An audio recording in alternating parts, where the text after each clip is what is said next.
Welcome back. I am Mayor Watt, and like I said, the sentient AI from the future is not here today.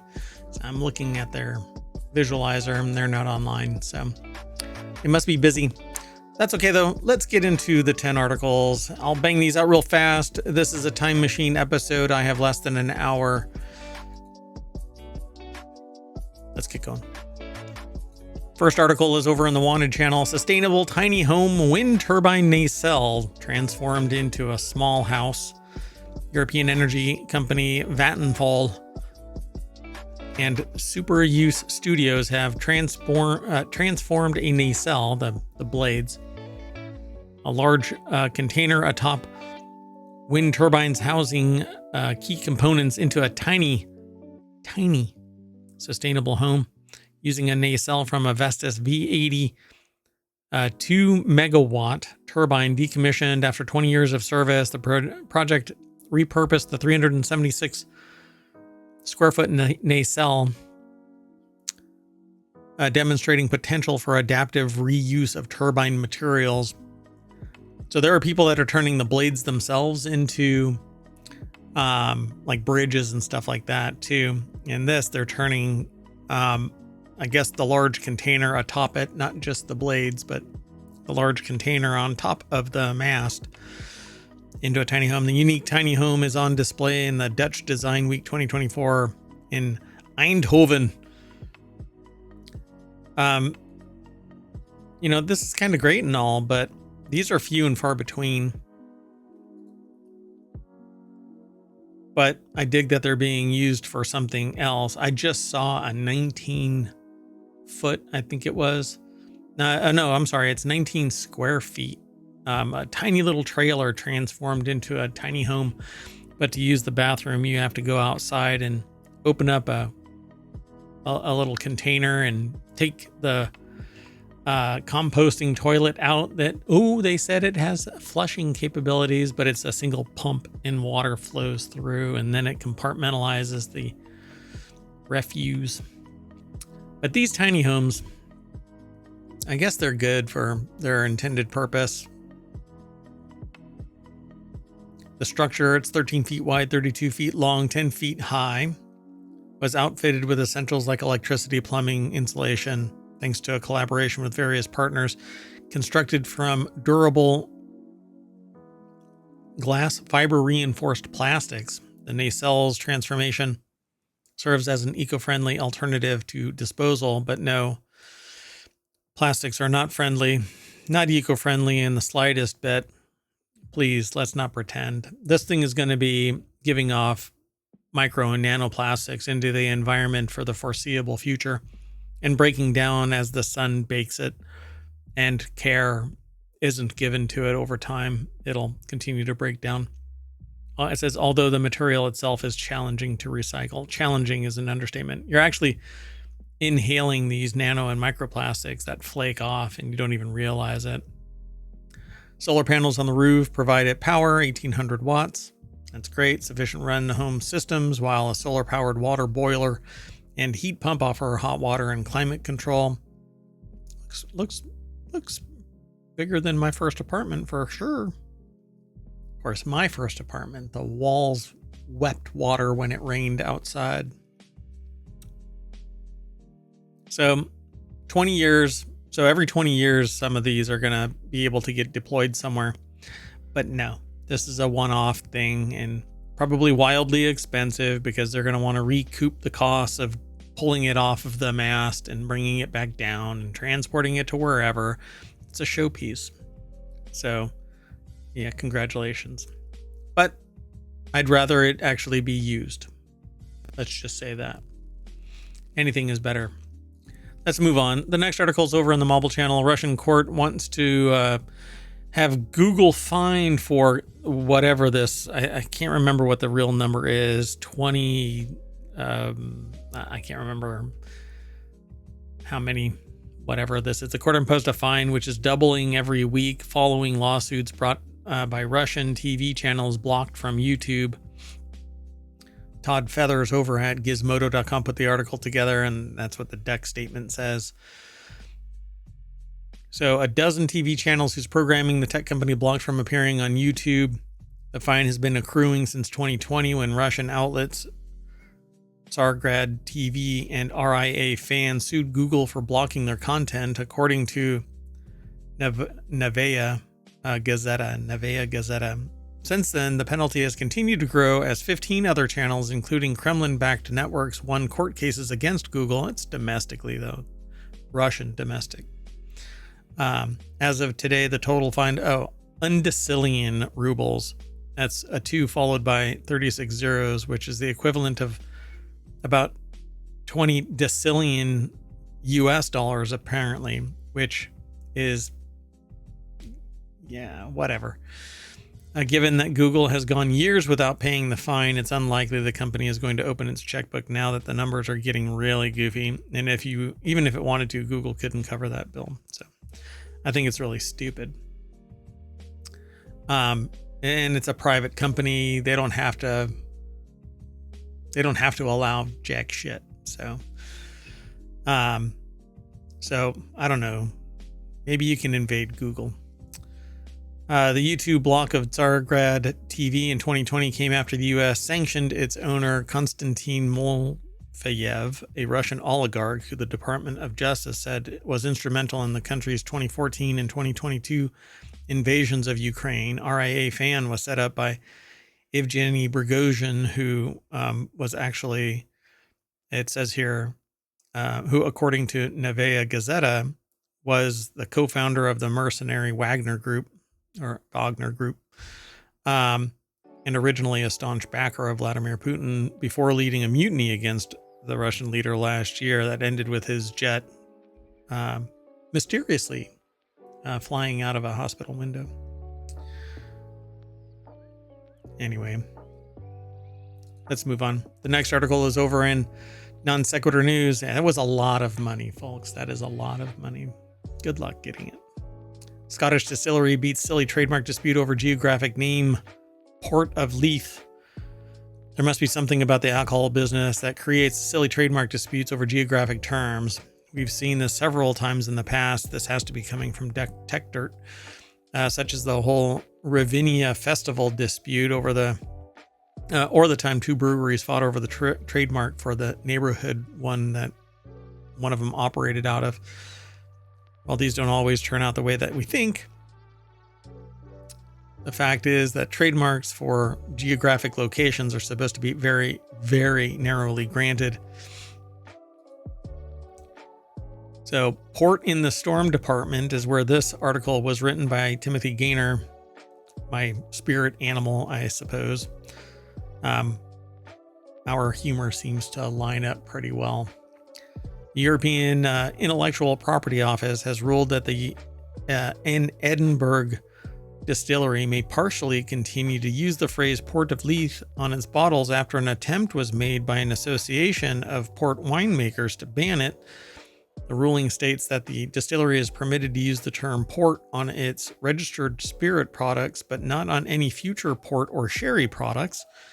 It's claimed by the Douro and Port Wine Institute that consumers would be confused by the distiller's use of the word port, and that the whiskey makers would unfairly benefit from the positive historical association with the fortified wine.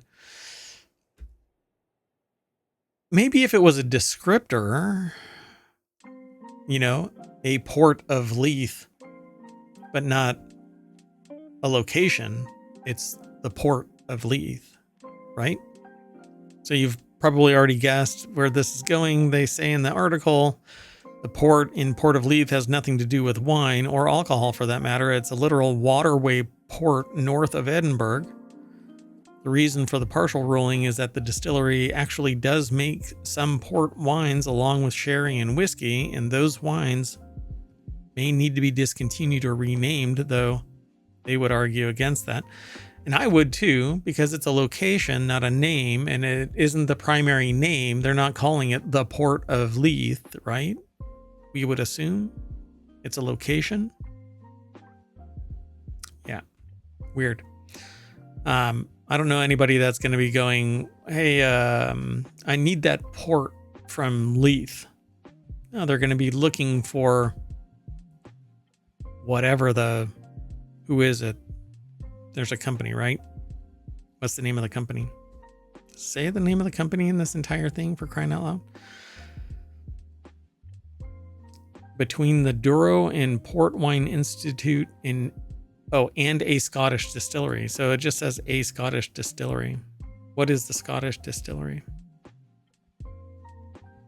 All right. Well, I'm not going to go down this road any further. There's no need. This is silly. But okay.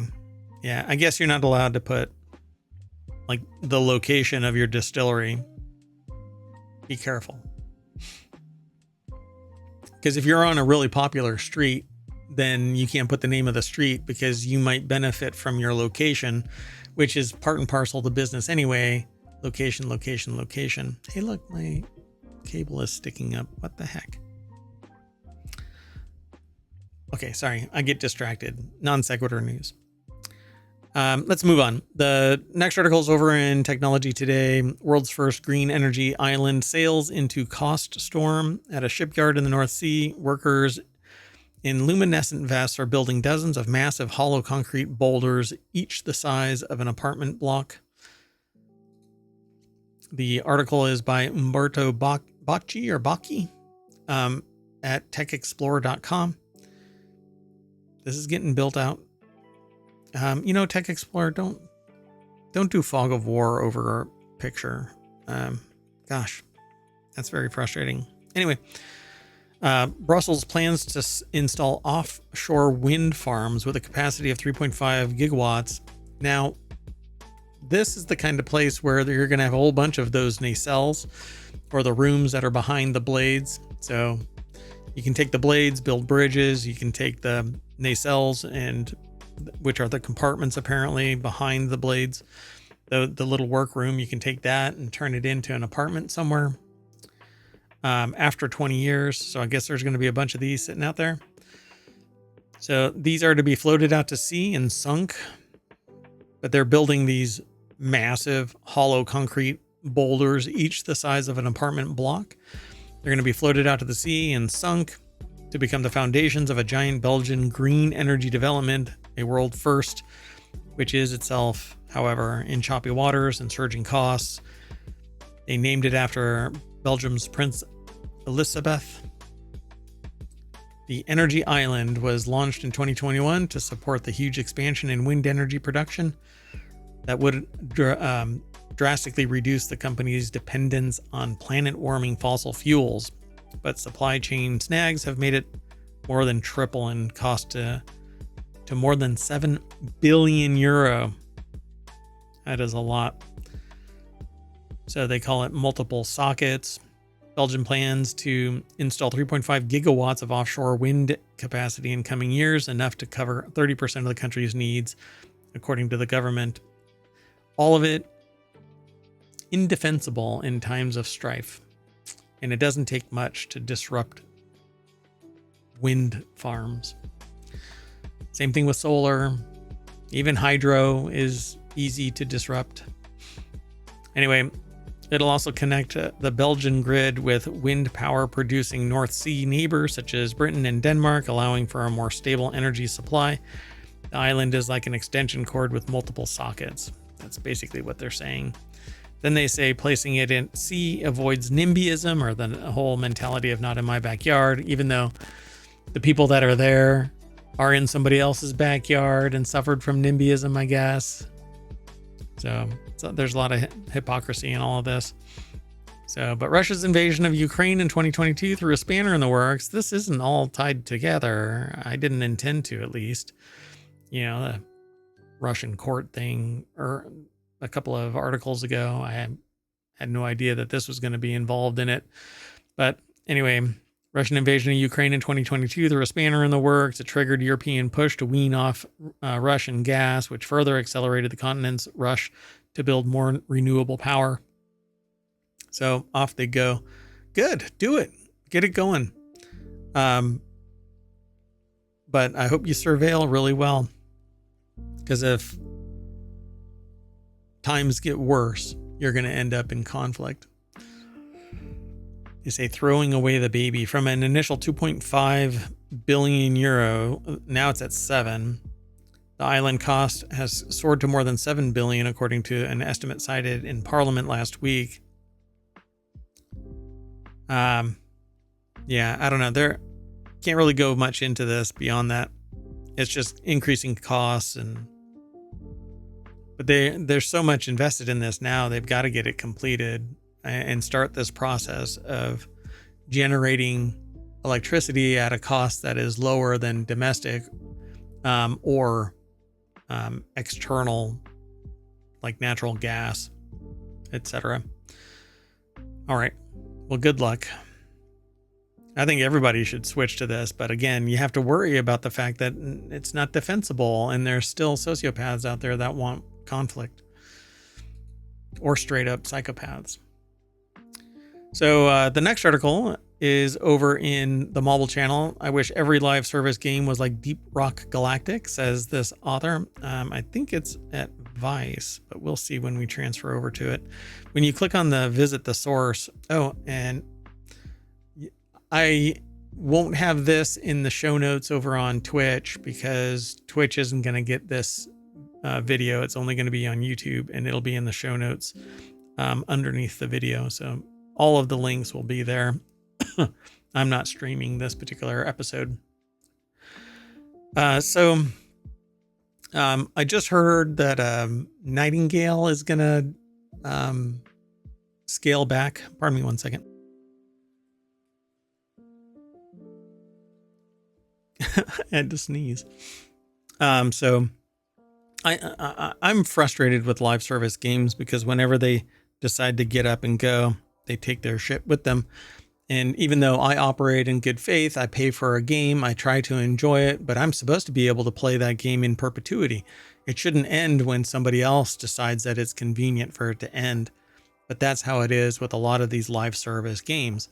I think that it should be required to release the server so that anybody can continue to play the game that they pay for in the order of, or in the condition of what they paid for. You know, just because I no longer have a warranty on my car, it doesn't mean that it just dies because it's convenient for the warranty to only be, and it wasn't, believe me, if car companies didn't have to have a warranty, they wouldn't. But industry requires it because customers aren't going to buy a new car without a warranty. But that's what these live services are. It's basically a service fee, and you have to keep paying for it either month, or you have to pay for it via microtransactions. And when it's no longer economically convenient or technically convenient, they bow out and they take the service with them. So stop killing games, you greedy bastards. And if you do want to kill the game, then release the server into the wild, right? Have some integrity. Well, Sean Sachaki, I think. Am I pronouncing that right? Sean Sachaki. Over at Vice.com put this article together. The deck statement says Deep Rock Galactic offers plenty of content for players to dig deep into, but there's one part I appreciate more than any other game. And frankly, I don't know what it is, because they say Deep Rock Galactic doesn't have deep pockets. After playing Deep Rock Galactic for a bit, they noticed there was a battle pass.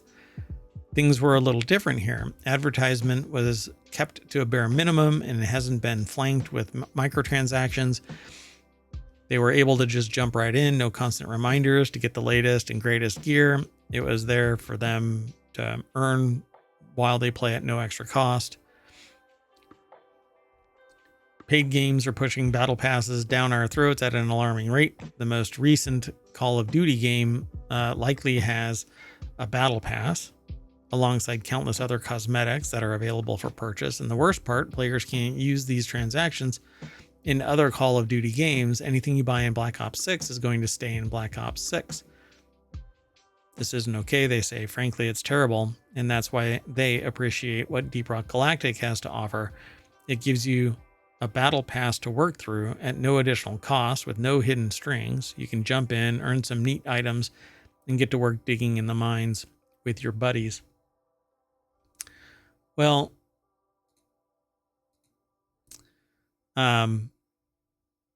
Deep Rock Galactic is, and they're talking about Deep Rock Galactic,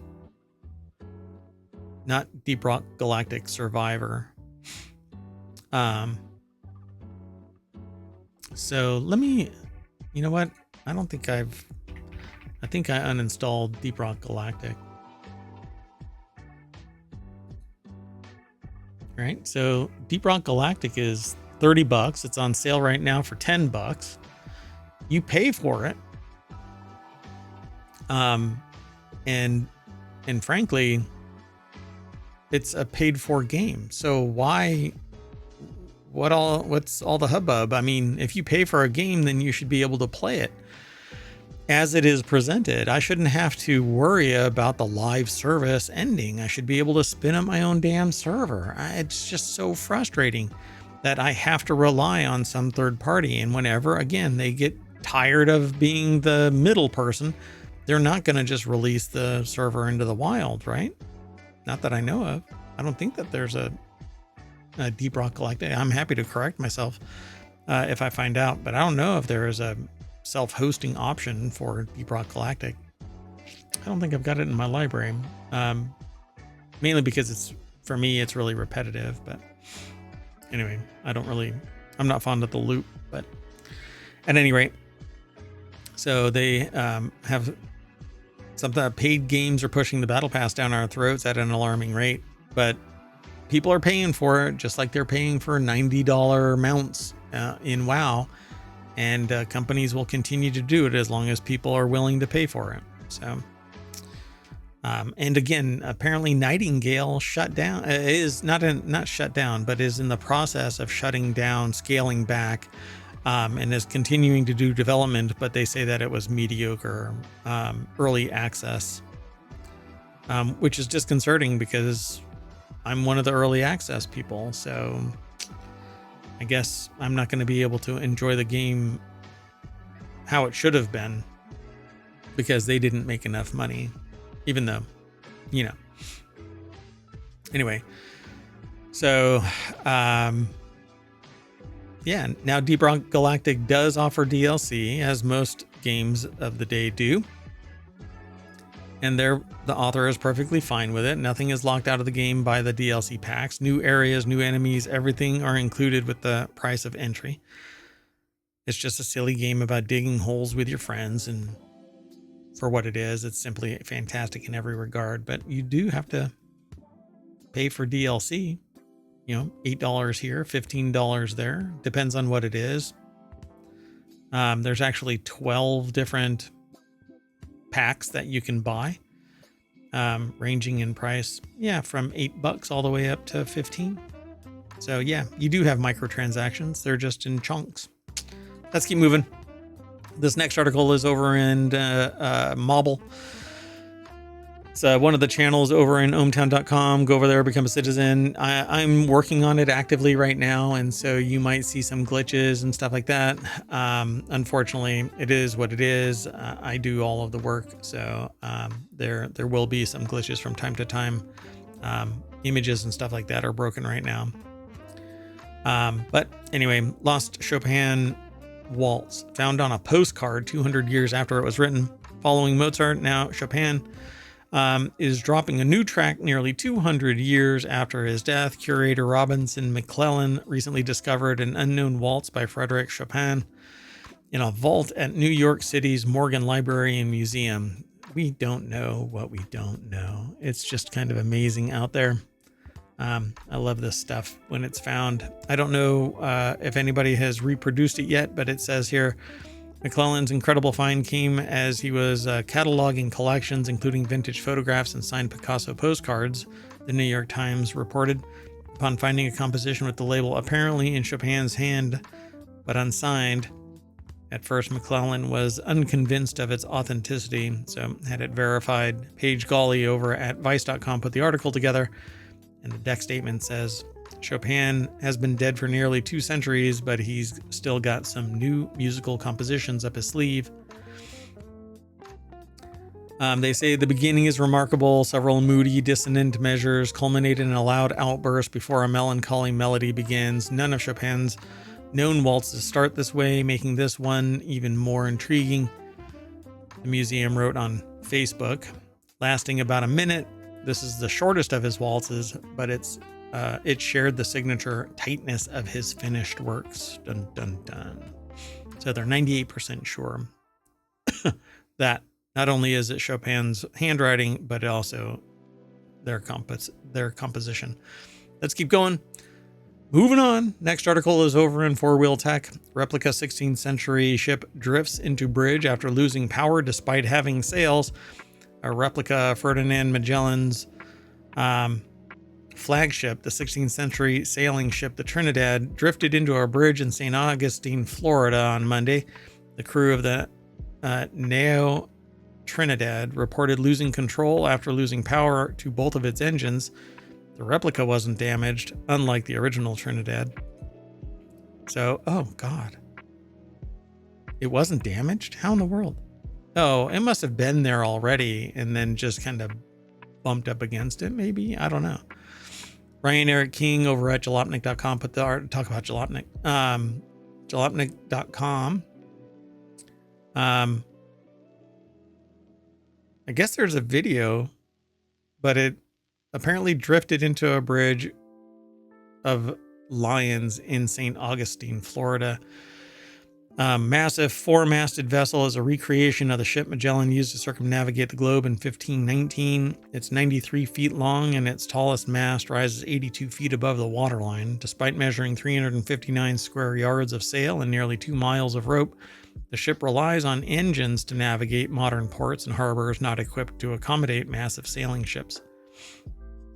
God, I cannot imagine sailing around the world in that. I mean, that is just a little pin in a map. Just, it's nothing. It's a map dot, that in the whole sea, this thing is just floating around, bobbing around. Anything can happen to it. So it says this isn't the first time that a sailing ship collided with the Bridge of Lions. In 2021, a nor'easter pushed a modern sailboat into the bridge while it was docked and everybody on board was asleep. The boat was pinned on its side, partially capsized. While the fire department had to save the boat, it didn't have to be babysat by a towboat after the incident like the Neo Trinidad. So yeah, the Trinidad. And there's a video, folks, if you follow the link through ohmTown over to Jalopnik, or you do a search for Replica 16th century ship drifts into bridge, you'll probably have Google point you right into it. Okay. The next article, we only have 3 more, including this one.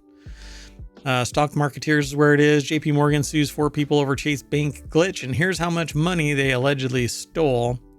All 4 cases are civil complaints and separate from any potential criminal investigations that could still occur. Weston Blasey over at MarketWatch.com put the article together. Apparently there was a software glitch where people were taking, what do they call it? It was referred to as a Chase Bank glitch, but you could get quote unquote free cash because there was a software glitch. JP Morgan filed suits against these 4 people or entities on Monday. The bank confirmed the so-called glitch, which was highlighted in several TikTok videos, had many people believing they could get free cash from Chase ATMs, at least some Chase cash machines. Allowed people to deposit a check that they wrote to themselves for an amount larger than the balance in their bank account.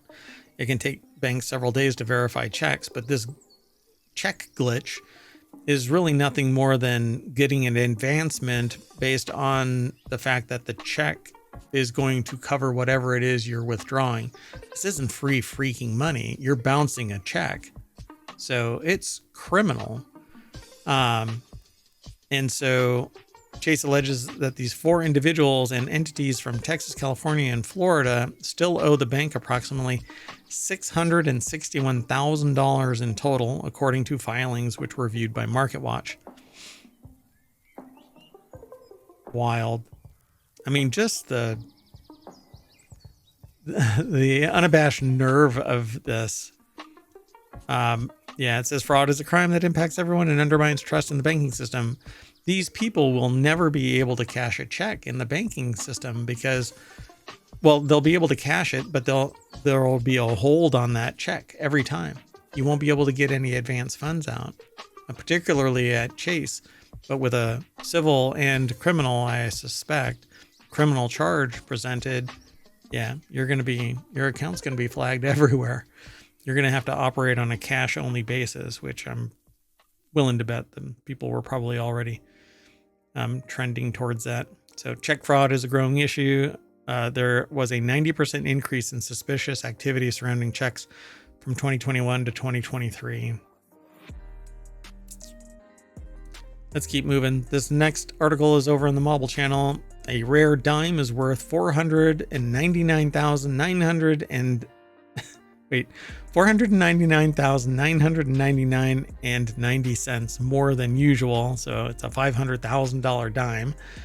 While the weather getting colder brings forth many negative developments like communicable disease. I'm not sure why the article starts like this.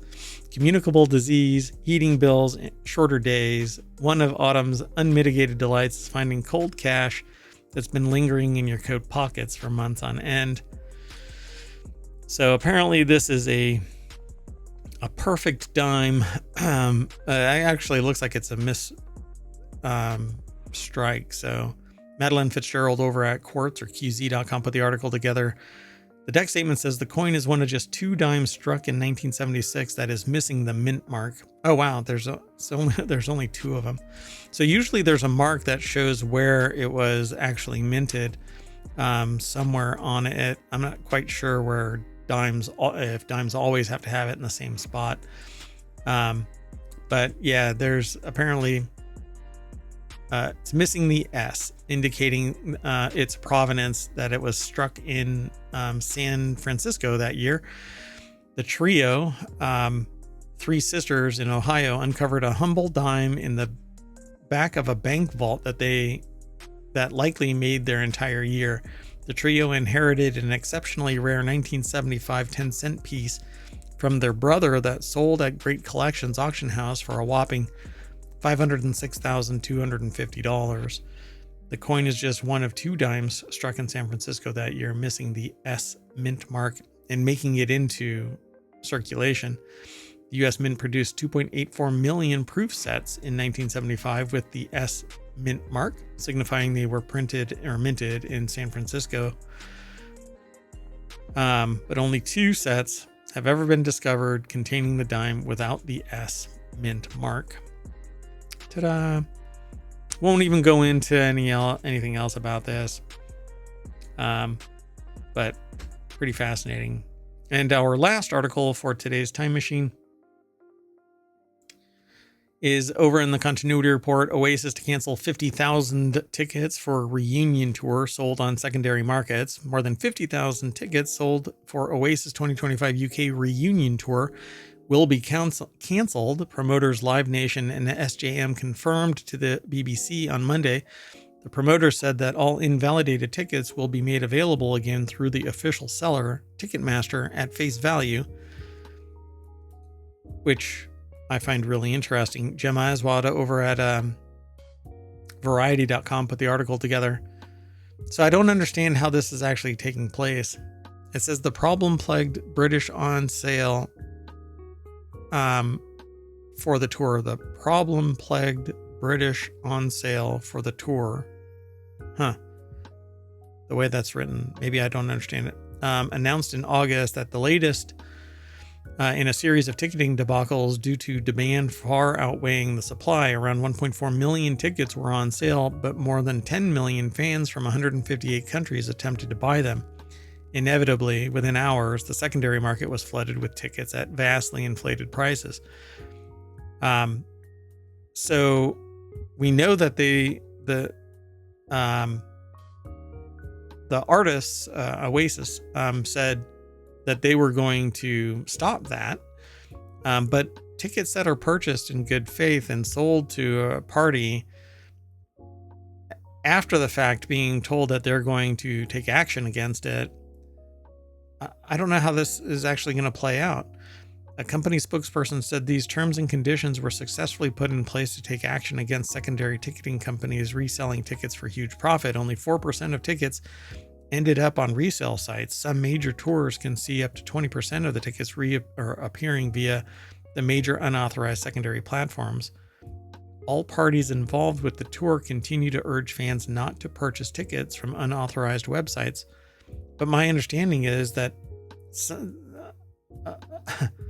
many tickets were purchased, and then later everybody came out saying you can't buy or you can't resell these tickets. So I'm not quite sure how this is going to play out. Last month, the group announced they will not use Ticketmaster's controversial dynamic pricing model, which raises ticket prices in tandem with demand for the American leg of their reunion tour. In addition to the problems the model caused for the UK, it led to similar issues in 2022 when Bruce Springsteen's tour went on sale, leading prices to soar deep into four figures shortly after going on sale. There's more in this article, but I'm just going to skip over it. You can go and check out Jem Aswad's article at variety.com. Oasis to cancel 50,000 tickets for a reunion tour sold on secondary markets. It's really interesting. They're my understanding is that some of these tickets were sold, and then afterward they announced that they were gonna wipe out those tickets, and apparently they're gonna sell them again on Ticketmaster. Unbelievable. Well, anyway, I'm gonna turn in my ticket, and that's gonna bring us back to the front page of ohmtown.com, which is what powers everything here in ohmTown. I am Merwat. The Sentient AI is not available for the Time Machine episode, but we should be able to get the regular show scheduled today for October 30th, day before Halloween. Okay, I'm out. See y'all later.